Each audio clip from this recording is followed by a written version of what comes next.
नमस्कार दोस्तों, स्वागत है आपका ISPCS अकेडमी में। मैं हूं आपका एजुकेटर मयंक मिश्रा और मैं आपको जो हमारी स्टैटिक जीके की जो सीरीज़ चल रही है, आज मैं उसका पार्ट नंबर 2 लेके आया हूं। तो पहला पार्ट चैनल पे अपलोड किया जा चुका है, तो आप इस वीडियो को देखने के बाद में आप वो भी जो है वीडियो देख लीजिए। बहुत ही हेल्पफुल जो वीडियो बनने जा रहे हैं, ये जो स्टैटिक जीके के हैं, ये जितने भी आपके वनडे एग्ज़ाम हैं जिसमें भी आपकी जीके या जीएस पूछी जाती है, तो कहीं ना कहीं मैक्सिमम क्वेश्चन आपके यहीं से देख लेना फंसने वाले हैं। तो आप अच्छे से इन क्वेश्चन को रिवाइज़ करिए और मैं चाहता हूँ कि 2-3 बार आप वीडियो को देख लीजिए, जिससे कि आपको ये क्वेश्चन सारे के सारे रट जाएंगे और आप देखेंगे कि एग्ज़ाम में आपको जितने भी जीके के क्वेश्चन हैं, मैक्सिमम क्वेश्चन आपको यहीं से मिलने वाले हैं। तो वीडियो स्टार्ट करने से पहले मैं आपको बता दूँ कि अगर आप चैनल पर नए हैं तो हमारे चैनल को सब्सक्राइब कर लीजिए और बेल आइकन को ऑन कर दीजिए और वीडियो अच्छा लगने पर लाइक ज़रूर कर दीजिए। और आपका जो भी सजेशन हो आप कमेंट बॉक्स में लिख सकते हैं। तो चलिए वीडियो को हम शुरू करते हैं। तो हमारा जो पहला महत्वपूर्ण टॉपिक है उसमें है कि प्रमुख कप एवं ट्रॉफियाँ। तो आज हम देखेंगे सबसे पहले कि जो कप हैं यानी कि जो ट्रॉफियाँ हैं वो किस किस खेल से संबंधित हैं। तो फीफा कप जो है वो हमारा फुटबॉल से संबंधित है और रोवर्स कप जो है वो फुटबॉल से संबंधित है। आगा खां कप जो है वो हॉकी से संबंधित है।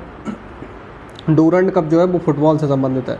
बेटन कप हॉकी से संबंधित है। एसिज कप जो है वो क्रिकेट से संबंधित है। आगे बढ़ते हैं हम बात करते हैं रणजी ट्रॉफी। तो रणजी ट्रॉफी क्रिकेट से संबंधित है। थॉमस कप जो है बैडमिंटन से संबंधित है, जो कि अभी 15 अक्टूबर को जो आपकी पैट का एग्ज़ाम हुआ, ये पूछा गया था कि थॉमस कप किससे संबंधित है। सीजर्स कप फुटबॉल से संबंधित। सुब्रतो कप फुटबॉल से संबंधित। डेविस कप जो है लॉन टेनिस से संबंधित है और उबेर कप जो है बैडमिंटन से संबंधित है। और बात करते हैं बिल्स ट्रॉफ़ी, ये क्रिकेट से संबंधित है। संतोष ट्रॉफ़ी फुटबॉल से संबंधित। यूरो कप फुटबॉल से संबंधित। एशिया कप जो है क्रिकेट से संबंधित। एजरा कप जो है पोलो से संबंधित। वॉकर कप जो है गोल्फ से संबंधित है। आगे बढ़ते हैं हम लोग। आगे जो है हमारा चैम्पियंस ट्रॉफी की बात करें तो ये क्रिकेट से संबंधित है। राइडर कप की बात करें तो गोल्फ से संबंधित है। होलकर ट्रॉफी जो हमारी ब्रिज से संबंधित है। मर्डेका कप जो है वो फुटबॉल से संबंधित है। आगे हम लोग बढ़ते हैं।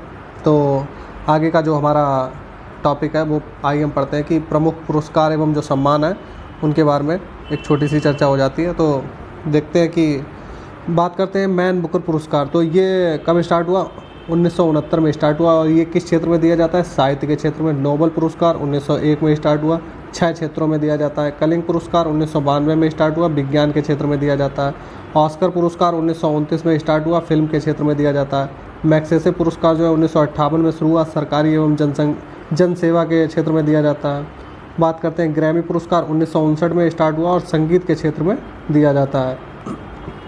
तो आगे हम लोग बढ़ते हैं। तो आगे जो है वो मिस वर्ल्ड जो है 1951 से स्टार्ट हुआ, सर्वश्रेष्ठ सुंदरियों को दिया जाता है। मिस यूनिवर्स की बात करें तो 1952 से स्टार्ट हुआ, ये पुरस्कार सर्वश्रेष्ठ सुंदरियों को दिया जाता है। भारत रत्न 1954 में शुरू हुआ, असाधारण उपलब्धियों के लिए दिया जाता है। ज्ञानपीठ पुरस्कार 1965 में स्टार्ट हुआ, साहित्यकारों को दिया जाता है। अर्जुन पुरस्कार 1961 से स्टार्ट हुआ, खिलाड़ियों को दिया जाता है। द्रोणाचार्य पुरस्कार 1985 में स्टार्ट हुआ, खेल प्रशिक्षकों को दिया जाता है। दादा साहब फाल्के पुरस्कार की बात करें तो 1969 में स्टार्ट हुआ, सिनेमा के क्षेत्र में ये पुरस्कार दिया जाता है। आगे बढ़ते हैं हम लोग। भटनागर पुरस्कार 1957 में स्टार्ट हुआ, विज्ञान के क्षेत्र में दिया जाता है। पुलित्जर पुरस्कार 1917 में स्टार्ट हुआ, पत्रकारिता के क्षेत्र में दिया जाता है। तो बढ़ते हैं हम लोग अपने अगले टॉपिक की तरफ। अगला जो टॉपिक है हमारा वो है भारत के कुछ प्रमुख त्यौहार जो हैं इम्पोर्टेंट है, तो हम लोग देख लेते हैं। तो दुर्गा पूजा कहाँ की मशहूर है? पश्चिम बंगाल में। और पोंगल तमिलनाडु का। सरहुल कहाँ का त्यौहार है? झारखंड का। बिहू कहाँ का है? असम राज्य का। छठ पूजा कहाँ की मनाई जाती है? बिहार की। ओणम कहाँ का त्यौहार है? केरल का। आगे बढ़ते हैं हम लोग। आगे हमारा जो अगला महत्वपूर्ण टॉपिक है वो है प्रमुख कृषि क्रांतियाँ। जो जितनी भी कृषि से रिलेटेड जो इम्पोर्टेंट क्रांतियाँ जो आपके एग्जाम में पूछी जाती हैं बार बार, तो चलिए उनको देख लेते हैं। हरित क्रांति खाद्यान्न उत्पादन से संबंधित है। नीली क्रांति मत्स्य उत्पादन से संबंधित। पीली क्रांति तिलहन उत्पादन से संबंधित। रजत क्रांति जो है वो अंडा उत्पादन से संबंधित। गोल क्रांति आलू उत्पादन से संबंधित। श्वेत क्रांति दुग्ध उत्पादन से संबंधित। भूरी क्रांति उर्वरक उत्पादन से संबंधित। लाल क्रांति मांस उत्पादन। गुलाबी क्रांति झींगा उत्पादन। सुनहरी क्रांति फल उत्पादन से संबंधित है। आगे बढ़ते हैं हम लोग।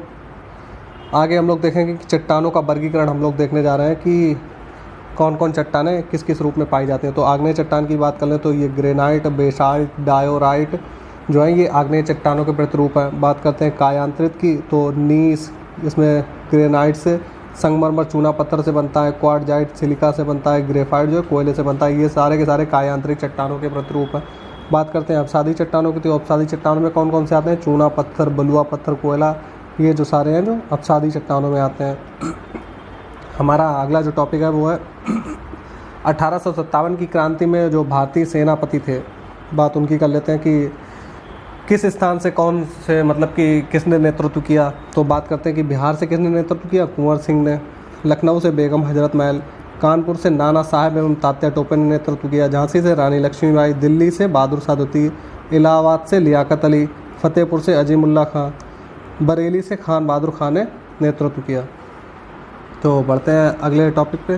तो और अब हम देखेंगे कि 1857 की क्रांति में जो ब्रिटिश सेनापति थे वो देखते हैं कि वो कौन सा सेनापति कहाँ पे था, किस स्टेट पे था। तो बात करते हैं कि बिहार में कौन था उस समय, विलियम टेलर एवं बिसेंट आयर। लखनऊ में कौन था, कैंपवेल। कानपुर में कैंपवेल। झांसी में ह्यूरोज। दिल्ली में निकोलस एवं हडसन थे।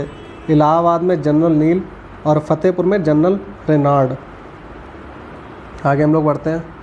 अगला जो हमारा टॉपिक है उसमें बात करेंगे कि 1857 की जो क्रांति हुई है, तो लोगों ने जो इतिहासकार हैं या विद्वान कह सकते हो, उन लोगों ने इस क्रांति को किस किस तरीके से देखा और उन्होंने इस क्रांति पे अपने क्या क्या विचार प्रकट किए। तो आइए देखते हैं कि पहले बात करते हैं सर जॉन लॉरेंस और सीले की बात करें तो इन लोगों ने 1857 के विद्रोह का स्वरूप कैसा देखा कि ये एक सैनिक विद्रोह था। बी.डी. सावरकर की बात करें तो इन्होंने कहा कि ये भारत का प्रथम सुनियोजित स्वतंत्रता संग्राम था।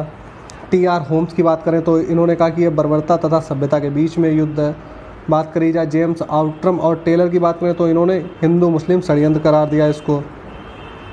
आगे बढ़ते हैं कि बेंजामिन डिज़रायली ने क्या कहा कि ये राष्ट्रीय विद्रोह है। आर.सी. मजूमदार ने कहा ना ही ये राष्ट्रीय और ना ही ये स्वतंत्रता संग्राम था। बात करते हैं L.E.R. रीच की, तो इन्होंने कहा कि धर्मांधों का ईसाइयों के विरुद्ध ये युद्ध था। तो बढ़ते हैं अगले टॉपिक की ओर। अगला जो हमारा है महत्वपूर्ण टॉपिक, तो इसमें हम पढ़ने वाले हैं जल डमरू मध्य के बारे में। तो आइए जो महत्वपूर्ण जल डमरू मध्य है जो आपके पेपर में आने की ज़्यादा संभावना रहती है, तो पढ़ते हैं कि बेरिंग जल डमरू मध्य किन किन के बीच में, अलास्का और रूस के बीच में, यानी कि अमेरिका और रूस के बीच में है। कहाँ पे, अलास्का में। पाक जल डमरू मध्य भारत एवं श्रीलंका के मध्य स्थित है। जिब्राल्टर जल संधि का स्पेन और मोरक्को के बीच में। डोवल जल संधि का इंग्लैंड और फ्रांस के बीच में। फ्लोरिडा की बात करें तो ये अमेरिका एवं क्यूबा के बीच में है। बढ़ते हैं हम लोग नए टॉपिक के ऊपर। तो हमारा जो नेक्स्ट टॉपिक है ये है कि प्रमुख देशों के समाचार एजेंसियां जो हैं हम लोग देख लेते हैं कि जो देश है उनकी जो प्रमुख समाचार एजेंसियां हैं, बात उनकी कर लेते हैं। तो भारत की बात करें तो भारत की कौन सी है, PTI, UNI। इंडोनेशिया की कौन सी है, अंतारा। अमेरिका की बात करें तो AP एवं UPI। मलेशिया की बात करें तो बरनामा। फ्रांस की कौन सी है, AFP। फिलिस्तीन की कौन सी है, बाफा। मिस्र की कौन सी है, मेना। चीन की बात करें तो समाचार एजेंसी सिन्हुआ। रूस की कौन सी है, तास। ब्रिटेन की है राइटर्स। इटली की है अनशान। ईरान की है इरना। रूस की है नोवोस्ती। आगे बढ़ते हैं हम लोग। तो रूस की बात करें तो नोवोस्ती और इजराइल के इतीम। ऑस्ट्रेलिया की AAP। बांग्लादेश की BSS। पाकिस्तान की बात करें तो UPP। जर्मनी की बात करें तो DPA। मिस्र की मेना। तो बढ़ते हैं अगले टॉपिक का। तो अगला जो हमारा टॉपिक है वो है कि प्रमुख वचन एवं नारे हम लोग देख लेते हैं कि जो हमारे जो महान नेता हैं उन लोगों ने कौन कौन से नारे दिए, हम लोग अब इस पे बात करेंगे। तो पहला जो है महात्मा गांधी की बात करें तो महात्मा गांधी का नारा करो या मरो भारत छोड़ो, ये किसके नारे हैं, महात्मा गांधी के। Who lives if India dies किसका नारा है, जवाहरलाल नेहरू का।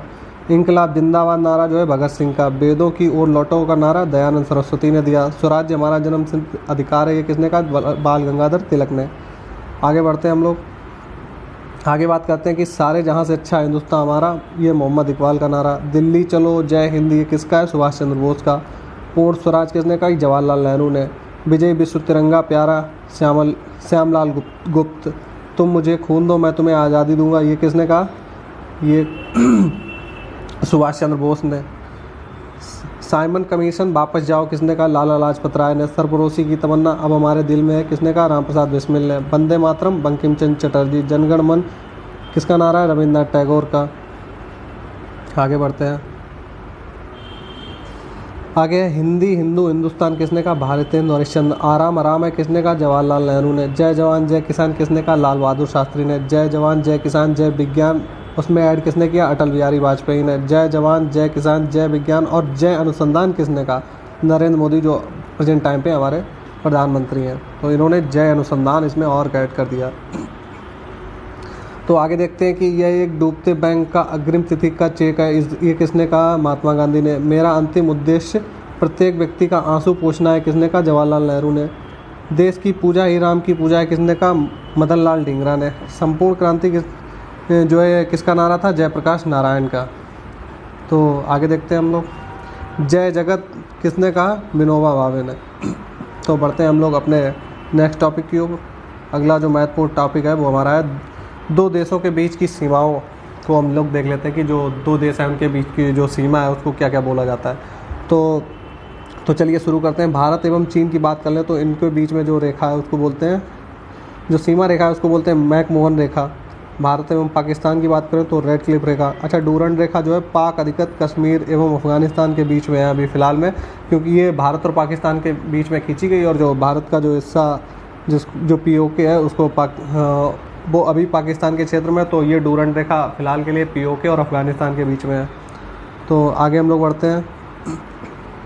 आगे बात कर लेते हैं हिडनबर्ग रेखा किन दो देशों के बीच में? जर्मनी एवं पोलैंड के बीच में। 24वीं अक्षांश रेखा किन किन के बीच में? भारत एवं पाकिस्तान के बीच में, कच्छ के पास में ये है। 38वीं समांतर रेखा की बात करें तो उत्तर एवं दक्षिण कोरिया के बीच में। 49वीं समांतर रेखा की बात करें तो ये उत्तरी अमेरिका एवं कनाडा के बीच में है। तो चलिए आगे बात करते हैं कि 17वीं अक्षांश रेखा ये उत्तर एवं दक्षिणी वियतनाम के बीच में है। मैगिनॉट सीज फ्राइड रेखा जर्मनी एवं फ्रांस के बीच में। ओडरनीस रेखा पूर्वी जर्मनी एवं पोलैंड के बीच में। मैनरहीन रेखा जो है रूस एवं फिनलैंड के बीच में है। तो अगला टॉपिक हम लोग देखते हैं।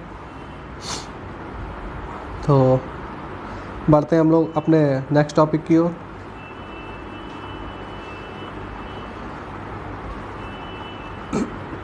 तो अब हम लोग जो है डिस्कस करने वाले हैं प्रमुख राजवंश एवं उसके संस्थापक और उनकी राजधानियाँ, इस पे बात करेंगे। तो पहला जो राजवंश है हर्यक राजवंश, इसका संस्थापक कौन था? बिंबिसार। तो और इसकी राजधानी कौन सी थी? राजगृह। दूसरा जो वंश है मौर्य वंश की बात कर लें तो इसका संस्थापक था चंद्रगुप्त मौर्य, इसकी राजधानी थी पाटलिपुत्र। शुंग वंश की बात करें तो पुष्यमित्र शुंग जो था इसका संस्थापक था और इसकी राजधानी थी पाटलिपुत्र। सातवाहन वंश का संस्थापक जो था वो सिमुक था, इसकी राजधानी थी प्रतिष्ठान। आगे बढ़ते हैं। आगे बात करते हैं गुप्त वंश की। तो गुप्त वंश का संस्थापक कौन था? श्रीगुप्त और इसकी राजधानी जो थी पाटलिपुत्र थी। पुष्यभूति की बात कर ले तो ये पुष्यभूति इसका संस्थापक था, इसकी राजधानी जो थी वो थानेश्वर एवं कन्नौज थी। गहड़वाल की बात कर ले तो इसके संस्थापक चंद्रदेव थे, इनकी राजधानी वाराणसी थी। पल्लव वंश की स्थापना किसने की? सिंह विष्णु ने और इनकी राजधानी जो थी वो कांची थी। चोल वंश की बात करें तो इसका संस्थापक विजयालय था, इसकी राजधानी तंजौर थी। राष्ट्रकूट की बात करें तो इसका संस्थापक दंतीदुर्ग था, इसकी राजधानी जो थी वो मानेखेड़ थी। आगे बात करते हैं गुलाम वंश की स्थापना किसने की? कुतुबुद्दीन ऐबक ने और इनकी राजधानी लाहौर एवं दिल्ली दोनों ही थी। खिलजी वंश की बात करें तो खिलजी वंश की स्थापना जलालुद्दीन खिलजी ने की और इसकी राजधानी जो थी वो किलोखरी थी। तुगलक वंश की स्थापना गियासुद्दीन तुगलक ने की, इसकी राजधानी दिल्ली थी। लोधी वंश की स्थापना बहलोल लोधी ने की, इसकी जो राजधानी थी वो दिल्ली और आगरा थी। चोल वंश की अगर हम बात करें तो इसकी स्थापना विजयालय ने की, इसकी राजधानी तंजौर थी। होयसल वंश की स्थापना विष्णुवर्धन ने की, इसकी राजधानी जो थी वो द्वार समुद्रम थी। बात करें बहमनी वंश की तो इसकी स्थापना हसन गंगू ने की, इसकी राजधानी जो थी वो गुलबर्गा थी। आगे हम लोग देखते हैं। आगे बात पाल वंश की करें तो इसकी स्थापना गोपाल ने की, इसकी राजधानी मुंगेर थी। चौहान वंश की बात करें तो इसकी स्थापना वासुदेव ने की, इसकी राजधानी अजमेर थी। तो बढ़ते हैं अगले टॉपिक की ओर हम लोग।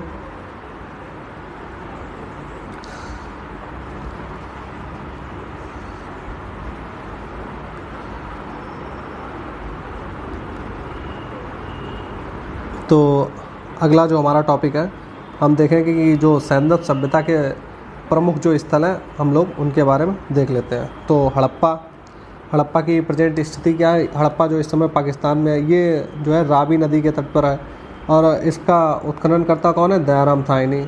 इसकी खुदाई कब की गई, 1921 में। बात कर लेते हैं मोहनजोदड़ो, ये भी अभी प्रेजेंट टाइम में पाकिस्तान में है और ये सिंधु नदी के तट पर है और इसकी जो उत्खनन करता है वो राखाल दास बनर्जी हैं और 1922 में इन्होंने इसकी खुदाई की। आगे बढ़ते हैं, बात करते हैं कालीबंगन की।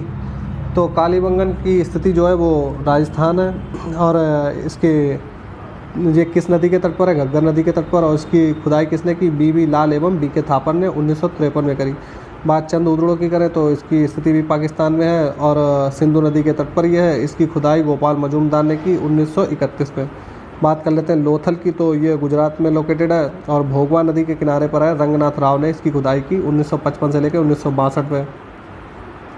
आगे बात करते हैं रोपड़ की। तो रोपड़ पंजाब में है इस समय लोकेटेड और ये सतलज नदी के किनारे पर है और इसकी खुदाई यज्ञदत्त शर्मा ने की 1953 से लेकर 1956 तक इसकी खुदाई करी। आगे बढ़ते हैं तो हम लोग अब देखेंगे कि प्रमुख बौद्ध संगीतियों को हम लोग देख लेते हैं। तो पहली जो बौद्ध संगीति थी वो 483 ईसा पूर्व में राजगृह में हुई। कहाँ पे हुई, राजगृह में। और इसके किसके शासनकाल में हुई, अजातशत्रु के शासनकाल में। द्वितीय बौद्ध संगीति 383 ईसा पूर्व में हुई। स्थान क्या है, वैशाली। और किसका शासनकाल था, शासक कौन था, कालाशोक। बात करते हैं तृतीय बौद्ध संगीति की 250 ईसा पूर्व में आयोजित हुई, पाटलिपुत्र में आयोजित हुई थी और इसका मतलब कि किसके टाइम पीरियड में, अशोक के टाइम पीरियड में। बात करते हैं चौथी बौद्ध संगीति की। तो प्रथम ईस्वी की प्रथम शताब्दी में कुंडल वन कश्मीर में और किसके शासनकाल में, कनिष्क के शासनकाल में। आगे बढ़ते हैं हम लोग, अब बात करते हैं हम लोग जैन संगीतियों की। जैन संगीतियों को देख लेते हैं। तो पहली जैन संगीति जो है प्रथम ईसा पूर्व में हुई, पाटलिपुत्र में हुई। किसकी अध्यक्षता में, स्थूलवत की अध्यक्षता में। और उस समय का शासक कौन था, चंद्रगुप्त मौर्य। द्वितीय कब हुई, 512 ईस्वी में। कहाँ हुई, गुजरात बल्लभी में। और किसकी अध्यक्षता में, देवर्षि क्षमा श्रवण की अध्यक्षता में। आगे बढ़ते हैं हम लोग, अगला जो हमारा टॉपिक है वो भारत के प्रमुख जलप्रपात एवं उनकी स्थितियां देख लेते हैं, यानी कि झरने जो है उनकी प्रेजेंट लोकेशन भी हम लोग देख लेते हैं जो महत्वपूर्ण है आपके एग्जाम पॉइंट ऑफ व्यू से। तो पहला जो है जोग या गैरसोप्पा जलप्रपात जो है ये शरावती नदी पर है, कर्नाटक में। दूसरा है शिव समुद्रम, ये कावेरी नदी पर है, कर्नाटक में। तीसरा है गोकाक जलप्रपात, गोकाक नदी पर, कर्नाटक में। हुंड्रू जलप्रपात स्वर्ण रेखा नदी पर, झारखंड में। यन्ना जलप्रपात नर्मदा नदी पर, गुजरात में। आगे बढ़ते हैं हम लोग, अगला जो हमारा टॉपिक है भारत की फसलें एवं अग्रणी राज्य। मतलब कौन सी फसल में कौन सा राज्य अग्रणी है, हम लोग जो है इस पर चर्चा करने वाले हैं। तो लौंग में कौन सा अग्रणी है, तमिलनाडु। गेहूं, गन्ना, आलू और मसूर में कौन सा है, यूपी। संतरे में महाराष्ट्र। मूंगफली कपास में गुजरात। अंगूर में नासिक। दलहन सोयाबीन चना में मध्य प्रदेश। चावल जूट एवं पटसन में पश्चिम बंगाल। आगे देखते हैं हम लोग,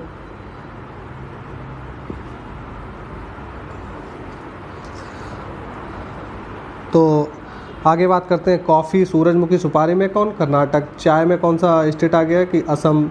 काजू, अदरक, काली मिर्च में केरल। तंबाकू, हल्दी, मक्के में आंध्र प्रदेश। केसर एवं सेब में जम्मू कश्मीर। रबर, इलायची, मसाले में केरल।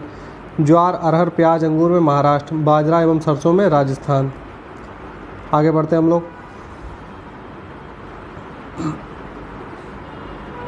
आगे बात करते हैं कि भारत के खनिज एवं अग्रणी राज्य, मतलब किस स्टेट में कौन सा खनिज ज़्यादा पाया जाता है, बात इस पे कर लेते हैं। तो कोयले में कौन सा अग्रणी है, झारखंड। सीसा, जिप्सम एवं गैलेना में कौन सा है, राजस्थान।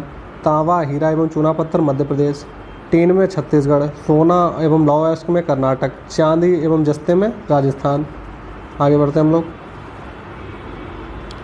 तो बात करते हैं लिग्नाइट की। तो लिग्नाइट में तमिलनाडु। यूरेनियम, निकिल कहाँ पाया जाता है सबसे ज़्यादा, झारखंड में। मैग्नीज और बॉक्साइट की बात करें तो उड़ीसा में। पेट्रोलियम महाराष्ट्र में। अब्रक, एस्बेस्टस आंध्र प्रदेश में। संगमरमर, ग्रेफाइट राजस्थान में। कोबाल्ट एवं टंगस्टन राजस्थान में।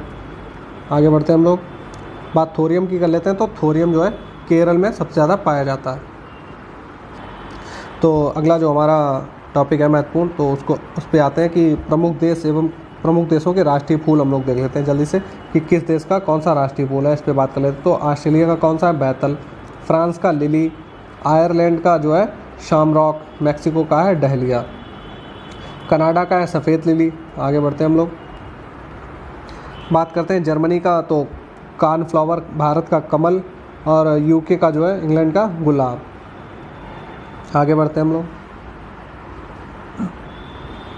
तो आगे हम लोग देखने वाले हैं प्रमुख देशों के राष्ट्रीय पशुओं के बारे में। हम लोग देख लेते हैं किस देश का राष्ट्रीय पशु क्या है। तो ऑस्ट्रेलिया की बात करें तो कंगारू, भारत का बाघ, न्यूजीलैंड की बात करें तो कीवी, कनाडा का जो है वो है बीवर। आगे बढ़ते हैं हम लोग, आगे बात करें तो जापान की अगर हम बात करें तो आइसबिल, यूएसए की बात करें तो गंजा ईगल, नीदरलैंड का शेर। आगे बढ़ते हैं हम लोग, तो आगे हम लोग देखते हैं प्रमुख भारतीय दर्शन हम लोग देखने वाले हैं। तो प्रमुख भारतीय दर्शन एवं उनके संस्थापक को हम लोग देखने वाले हैं। तो न्याय दर्शन के संस्थापक कौन है? महर्षि गौतम। सांख्य दर्शन महर्षि कपिल। मीमांसा दर्शन महर्षि जैमिनी। योग दर्शन महर्षि पतंजलि। आगे देखते हैं हम लोग, तो बात करते हैं वेदांत दर्शन की। तो वेदांत दर्शन महर्षि बद्रायण से संबंधित है। लिंगायत दर्शन महर्षि बसवराज। वैशेषिक दर्शन महर्षि कणाद एवं उलूक, कणाद या उलूक के द्वारा। तो दोस्तों आज के स्टैटिक जीके के वीडियो में बस इतना ही। तो अगर वीडियो आपको अच्छा लगा हो, आपके लिए हेल्पफुल हो, तो वीडियो को लाइक करिए और चैनल को ज़्यादा से ज़्यादा लोगों तक शेयर करिए, जैसे कि और जो बच्चे हैं उनको भी इससे लाभ मिल सके। और जो आने वाले आपके वनडे एग्ज़ाम हैं, जो उनमें ये वीडियो आपके लिए बहुत ही महत्वपूर्ण होने वाला है। तो उम्मीद है कि आप इस वीडियो को पूरा ही देखेंगे और दो से तीन बार अगर आप इस वीडियो को देखेंगे तो जो भी मैंने ये पॉइंट आपको पढ़ाए हुए हैं ये आपको रट जाएंगे। तो और इन्हीं से कहीं ना कहीं घुमा फिरा के क्वेश्चन, मैक्सिमम क्वेश्चन यहीं से पूछे जाते हैं जो वनडे एग्ज़ाम होते हैं। और बाकी का जो कॉन्सेप्ट क्लास है वो मैंने अभी पॉलिटी की चालू कर दी है, जो डिटेल में पढ़ा रहा हूँ। तो ऐसे ही अन्य सब्जेक्ट की भी मैं डिटेल में क्लास लेके आऊँगा, आप वहाँ से समझ के। और MCQs की भी अभी आपकी सीरीज़ शुरू होने वाली है, तो आप क्वेश्चन की प्रैक्टिस करिए और यहाँ से एक बार रिवीजन भी कर लीजिए। स्टैटिक जीके का पोर्शन भी आपका कंप्लीट हो जाएगा। MCQs भी आने वाले समय में आपको मिलने लगेंगे। और जो कॉन्सेप्ट वाली जो क्लास है वो भी आपकी पॉलिटी की चालू हो गई। इसी तरीके से और भी सब्जेक्ट की मैं करवा दूँगा।